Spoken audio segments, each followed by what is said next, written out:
bara abaarramtu gubadhe keessi koo yemmuu isin dhumtu anoo humnan qabu sinif baasuuf gumaa galgalaa ganama gaddaan waxalama. Akka bokkaa samii rasaasnitti roobee kichuu fi qaxalee siniin fixxeen xobbee. Bara gugeen quftee foona ilma namaa maali barra akkanaa barri abaarama namni gati dhabee jiraan dararama. Agartuun gogdee boossee humnaa olii maaloo as nu oolchi gooftaa hundaa olii lubbuun haqaa dhumtee yakka tokko malee qe'een keenya olti nu miidhadhu malee.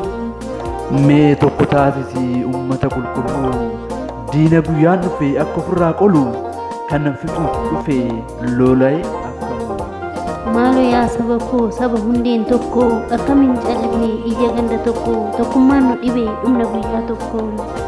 Maaf ba'uun nu dhibee hirriiba rafneerra maaf dhageettii dhabnee qomoon qomoo irraa jirra jenna malee jiraan dhumnee jirra jenna malee jiraatti dhumnee.